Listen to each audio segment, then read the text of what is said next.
अनुवर्त विद्यालय की ऑनलाइन कक्षा में कक्षा 6 की प्रश्नावली 3 संख्याओं के साथ खेलना, इसका अध्ययन कर रहे थे। आज इसका जो टॉपिक है संख्याओं की विभाज्यता की जांच, इसका हम अध्ययन करेंगे। तो संख्याओं की विभाज्यता यानी जो संख्याएं हैं उनकी जो विभाज्यता, जैसे मान लो कोई संख्या है उसकी 2 से विभाज्यता या फिर 3 से 5 से, इनकी जो विभाज्यता होती है उसकी हमें क्या करनी है, जांच कैसे करते हैं उसको हम आज पढ़ेंगे। तो सबसे पहले बात आती है 10 से विभाज्यता कि कोई संख्या 10 से विभाजित कब होगी, इसकी जांच हम कैसे करेंगे।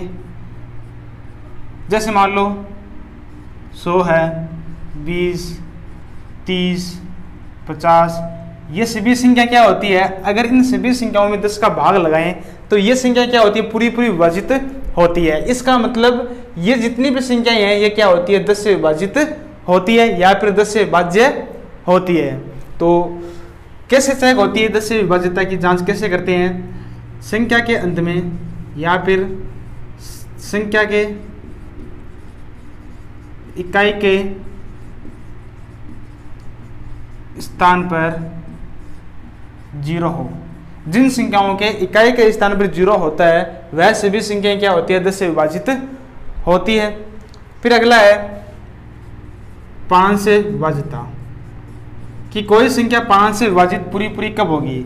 संख्या को देख के हम कैसे पता लगा सकते हैं कि यह संख्या 5 से पूरी विभाजित है, अगर उस संख्या के इकाई के स्थान पर, इकाई का स्थान कौन सा होता है, जैसे मान लो 4 अंकों की संख्या है 2, 3, 5, 4, तो जो ये वाला स्थान है, ये वाला स्थान क्या कहलाता है, इकाई का स्थान।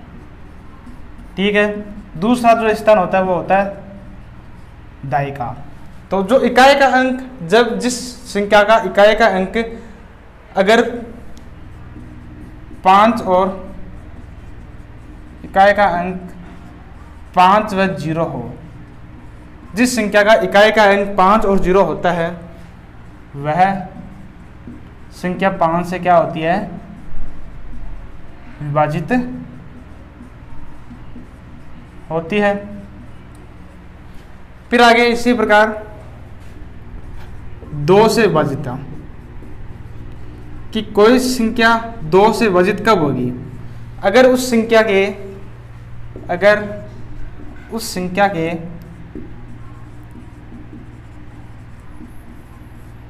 इकाई के स्थान पर 0, 2, 4, 6 या फिर 8 ये अंक हो। अगर किसी संख्या के इकाई के स्थान पर ये वाले अंक होते हैं तो वह संख्या क्या होती है, तो वह संख्या क्या होती है, 2 से क्या होती है, पूरी पूरी विभाजित होती है, 2 से विभाजित होती है अगर संख्या के इकाई के स्थान पर क्या हो, ये वाले अंक हो। फिर आगे चलते हैं 4 से विभाज्यता कि कोई संख्या 4 से विभाजित कब होगी, अगर संख्या के इकाई व दाई के अंक, इकाई व दाई के अंक दोनों, इकाई व दाई के अंक दोनों मिलकर यदि 4 से विभाजित हो, यदि वो क्या हो, 4 से विभाजित हो, तो वह संख्या क्या होती है, तो वह संख्या 4 से विभाजित होती है। देखो जैसे एग्जाम्पल के रूप में देखें, अगर मान लो कोई हमें संख्या दे दी 5, 0, 6, 1, 2, हमें बोल दिया कि ये संख्या चेक करो कि 4 से विभाजित है या फिर नहीं है। तो हमें क्या चेक करना है, केवल इसके इकाई और दाई के अंक, इन्हीं दोनों को हमें क्या करना, चेक करना है। क्या चेक करना है कि ये जो 12 है, ये 12 4 से विभाजित है या फिर नहीं है। ये 12 अगर 4 से विभाजित है और होता है 12 4 से विभाजित, इसलिए ये संख्या क्या होगी, ये पूरी संख्या क्या होगी, 4 से विभाजित होगी। आगे वाली संख्या को हमें नहीं देखना, हमें केवल 4 से विभाजित होने के लिए पहले जो 2 अंक होते हैं, अंतिम जो 2 अंक होते हैं, उनको चेक करना होता है कि वह 4 से विभाजित है या फिर नहीं है। तो और जैसे एग्जाम्पल देखो, मान लो 4 7 6 1 2 4। हमें अगर चेक करना हो कि ये 2 से विभाजित है या फिर नहीं है, तो हमें क्या चेक करना है, केवल लास्ट वाले 2 अंकों को, अंतिम वाले 2 अंकों को क्या करना है, चेक करना है। 24 2 4 से विभाजित होता है, इसलिए पूरा अंक क्या होगा, ये 4 से विभाजित होगा।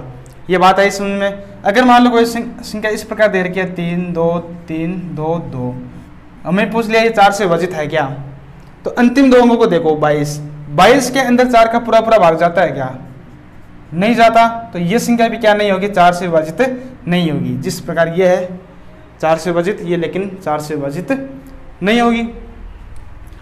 फिर आगे चलते हैं, 8 से विभाजिता। कोई संख्या 8 से विभाजित कब होगी, यदि संख्या के अंतिम 3 अंक, यदि संख्या के अंतिम 3 अंक 8 से विभाजित है, 8 से विभाजित है, तो वह संख्या भी क्या होगी, तो वह संख्या भी 8 से विभाजित होगी।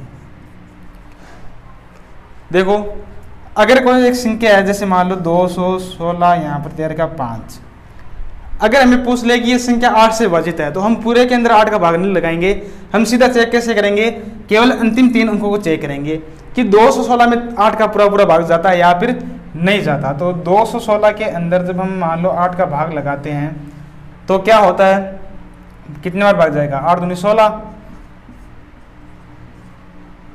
8 से 56, पूरा भाग जा रहा है। शेषफल कितना मिल रहा है इसके अंदर, 0।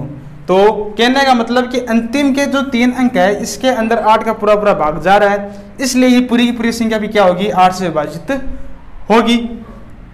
जैसे मान लो कोई भी संख्या देते हैं इस प्रकार और पूछ ले कि ये संख्या 8 से विभाजित है या फिर नहीं है, तो हम केवल क्या करेंगे, अंतिम वाले अंकों को चेक करेंगे, अंतिम वाले 3 अंकों को चेक करेंगे, और ये 3 अंक 8 से विभाजित है, इसलिए क्या होगा, ये पूरा का पूरा अंक भी क्या होगा, 8 से विभाजित होगा। तो 8 से विभाजित हम कैसे चेक करते हैं, अंतिम के 3 अंकों को 8 से विभाजित देखते हैं कि वो अगर विभाजित है, इसलिए संख्या क्या होगी, 8 से विभाजित भी होगी। फिर देखो आगे, 3 से विभाजिता।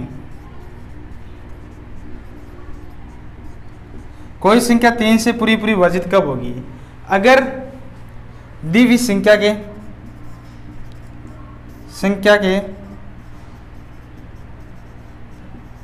अंकों का योग 3 से विभाजित है। अगर संख्या के अंकों का योग 3 से क्या है, विभाजित है, तो वह संख्या भी क्या होगी, 3 से विभाजित होगी। जैसे एग्जाम्पल देखते हैं, हमें एक मान लो संख्या दे रखी है 3 5 7 और 3। हमें ये चेक करना है कि ये संख्या 3 से विभाजित है या फिर नहीं है। तो हम क्या करेंगे, इसके अंदर जो अंक दे रखे हैं संख्या के, उनको जोड़ेंगे। 3 + 5 + 7 + 3, तो इनको जब जोड़ेंगे तो 3 और 5 8, 8 और 15 और 3 कितना हो जाएगा, 18। ये जो 18 है, इसको आपको चेक करना है कि ये 3 से विभाजित है या फिर नहीं है। 18 3 से विभाजित होता है, और ये 3 से विभाजित है, इसलिए क्या होगा, ये संख्या भी 3 से विभाजित होगी। और जैसे मान लो कोई संख्या लेते हैं 3 4 5 6 7, हमें मान लो ये चेक करना है कि 3 से विभाजित है या फिर नहीं है, तो हम क्या करेंगे, इसके अंकों को जोड़ेंगे। 3 4 5 6 और 7, इनके 5 अंकों को जोड़ा हमने, 3 और 4 7 और 5 12 और 6 18 और 7 कितना आएगा, 25। 25 क्या 3 से विभाजित है, नहीं है। अगर 25 3 से विभाजित नहीं है तो ये संख्या भी क्या नहीं होगी, 3 से विभाजित नहीं होगी। अगर मान लो यहाँ पर क्या होता, 6 होता, तो यहाँ पर भी 6 होता और इनका योग कितना था फिर 24, और 24 3 से विभाजित होगा, इसलिए यह संख्या भी क्या होगी, 3 से पूरी पूरी विभाजित होगी। तो इस प्रकार 3 से विभाजिता को चेक करने के लिए हम क्या करते हैं, जो हमें संख्या दे रखी होती है उसके सभी अंकों को जोड़ते हैं और फिर उसके अंदर 3 का भाग लगाते हैं। अगर संख्याओं के योग में 3 का भाग चला जाए तो वह संख्या खुद भी क्या होगी, 3 से पूरी पूरी विभाजित होगी। इस प्रकार आगे देखते हैं हम 6 से विभाजिता।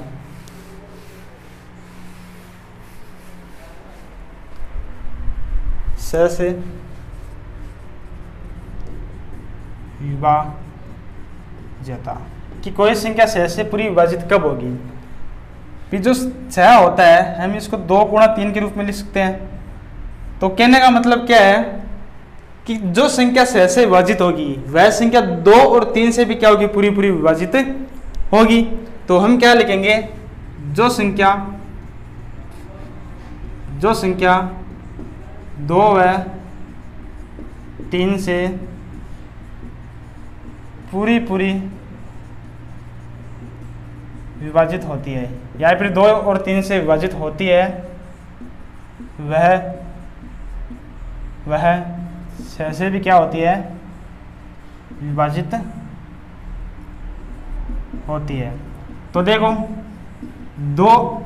2 से विभाजिता का नियम क्या होता है कि संख्या क्या होनी चाहिए, संख्या के अंत में 0, 2, 4, 6 और 8 होना चाहिए। यानी जिस संख्या के अंत में ये संख्या होगी वह संख्या क्या हो सकती है, 6 से विभाजित हो सकती है। और पूरा चेक करने के लिए हमें क्या करना पड़ेगा, उसके अंकों का योग भी करना पड़ेगा और अंकों का योग देखना पड़ेगा कि वह 3 से विभाजित है या फिर नहीं है। जैसे हम एक एग्जांपल लेते हैं, इसके अंदर 5, 7, 6, 0 और अंत में है 6। इसको हमें चेक करना है कि ये 6 से पूरी पूरी विभाजित है या फिर नहीं है। तो हम क्या चेक करेंगे, सबसे पहले कि यह संख्या 2 से विभाजित है क्या। अंत के जो अंक है, अंतिम जो अंक है उसमें क्या 6 है, इसलिए क्या होगी, एक संख्या सम संख्या होगी और सम संख्या में क्या होता है, 2 का पूरा पूरा भाग जाता है। तो 2 से तो विभाजित होगी। फिर बात आती है 3 की। तो 3 के लिए हम क्या करते हैं, संख्या के अंकों को जोड़ते हैं और अंकों को जोड़ के देखो, 5 और 7 12 और 6 18 और 6 कितना हो जाएगा, 24। और संख्या के अंकों का जो योग है वह भी क्या है, 3 से विभाजित है। तो ये जो संख्या दे रखी है ये 2 से भी विभाजित और 3 से भी क्या है, विभाजित है। इसलिए ये संख्या क्या होगी, 6 से भी क्या होगी, पूरी पूरी विभाजित होगी। तो इस प्रकार किसी संख्या को हम क्या करते हैं, 6 से विभाजिता की जांच करते हैं। 6 के बाद में फिर है 9 से विभाज्यता कि कोई संख्या 9 से पूरी विभाजित कब होगी। वही जो 3 के अंदर नियम लगता है वही नियम इस 9 के अंदर लगता है। यदि संख्या के अंकों का योग, 3 में भी हम क्या करते हैं, उसके अंकों का योग करते हैं और 9 से विभाजिता के अंदर भी हम क्या करते हैं, उस संख्या के अंकों का योग निकालते हैं। यदि संख्या के अंकों का योग 9 से विभाजित है, 9 से विभाजित है, तो वह संख्या भी क्या होगी, 9 से विभाजित होगी। वह संख्या भी 9 से विभाजित होगी। जैसे मान लो एग्जाम्पल करते हैं इसका 981। हमें इसको चेक करना है कि ये 9 से विभाजित है या फिर नहीं है। तो हम इसमें क्या करेंगे, इसके अंकों का योग करेंगे, 9, 8 और 1। जब इनका योग करेंगे तो कितना आएगा, 18। और 18 9 से विभाजित है, इसलिए 981 भी क्या होगा, 9 से पूरा पूरा विभाजित होगा। या फिर 3, 7, 5, 3। इसको हमें चेक करना है कि 9 से विभाजित है या फिर नहीं है। तो हम क्या करेंगे, इनका योग करेंगे, 3 और 7 10 और 5 15 और 3 कितना आएगा, 18। और 18 9 से विभाजित है तो ये अंक भी क्या होगा, 9 से विभाजित होगा। जैसे मान लो इसके अंत में लगा दें 9, 4 और 5, इतना बड़ा अंक दे दिया। इसको हमें क्या करना है, 9 से विभाज्यता की जांच करनी है। तो हम क्या करेंगे, इसके अंकों को जोड़ेंगे। 3, 7, 5, 3, 9, 4 और 5, 3 और 7 10, 5 15, 18 और 9 27 और 4 कितना होगा 31 और 5 कितना होगा 36। तो संख्या के अंकों में क्या हो रहा है, जो योग है उसके अंदर क्या होता है, 9 का पूरा भाग जा रहा है, 36 में 9 का भाग जाता है, इसलिए ये अंक भी क्या होगा 9 से पूरा विभाजित होगा। तो इस प्रकार हम क्या करते हैं, किसी संख्या की 9 से विभाज्यता की जांच करते हैं। अंतिम इसके अंदर है 11 से विभाज्यता, कि कोई संख्या 11 से पूरी विभाजित कब होगी। तो 11 से विभाज्यता, यदि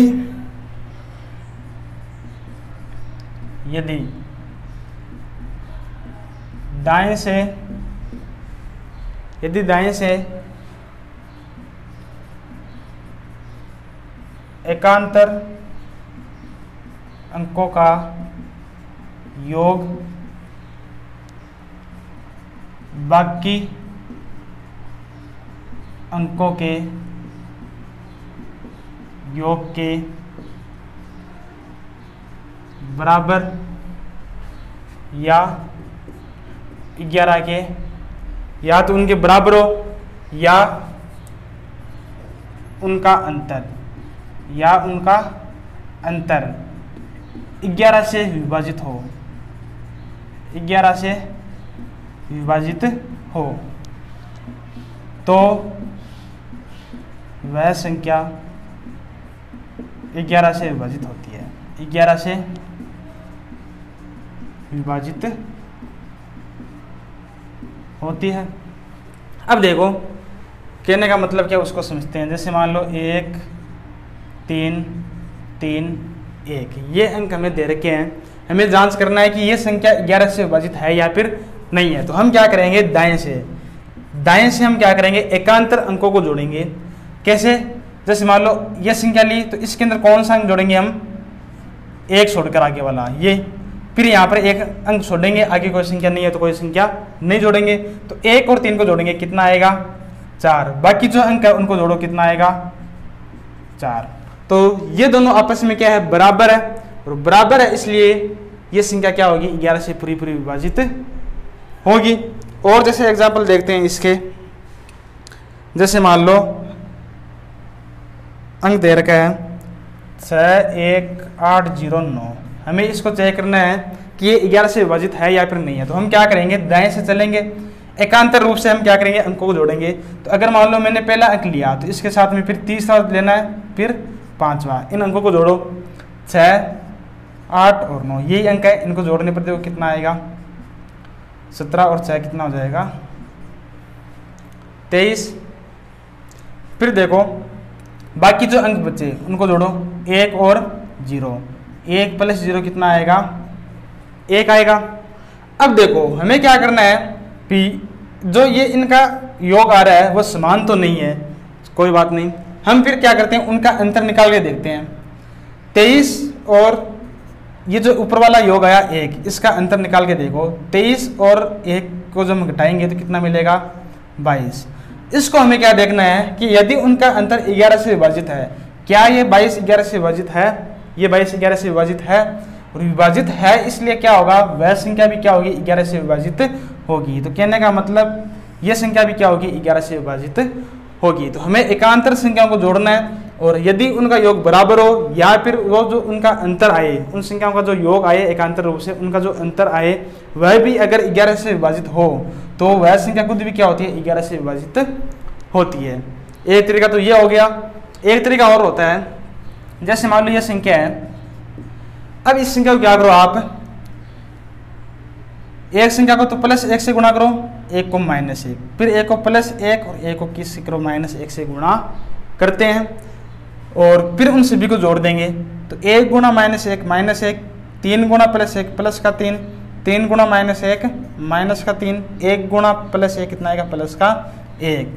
तो 3 में से 3 घटाने पर 0 और 1 में से ये 1 घटाएंगे तो कितना मिलेगा 0। 0 प्राप्त हो रहा है। और जब 0 प्राप्त होता है या फिर 11, 22 इस प्रकार 11 के गुणज प्राप्त होते हैं, इनका जो योग अगर 11 से क्या हो गुणा के रूप में प्राप्त हो तो वह संख्या क्या होगी 11 से पूरी विभाजित होगी। जैसे मान लो इस संख्या में भी देखते हैं, हम क्या करते हैं इसके अंदर इसको एकांतर रूप से +1 फिर -1 फिर +1 फिर -1 फिर +1 से क्या करते हैं गुणा करते हैं। तो देखो 6 गुणा 1 6, 1 गुणा 1 कितना आएगा -1, 8 गुणा 1 कितना आएगा 8, 1 गुणा -0, 1 गुणा 9 कितना आएगा 9।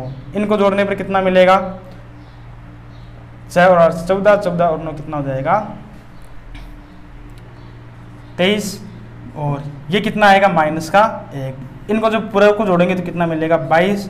तो 22 क्या होता है 11 से विभाजित होता है, इसलिए ये संख्या भी क्या होगी 11 से विभाजित होगी। तो आप यहाँ पर ये जो नियम लिखा है इस नियम से भी कर सकते हैं, ये वाला सही रहेगा कि दाएं से आप क्या करो जो एकांतर रूप से संख्या उनको क्या करो जोड़ो, बाकी जो अंक बचे उनको भी जोड़ो और दोनों अंक अगर बराबर हो या फिर जो उनका अंतर आए वह अगर 11 से विभाजित हो तो वह संख्या क्या होगी 11 से क्या होगी पूरी विभाजित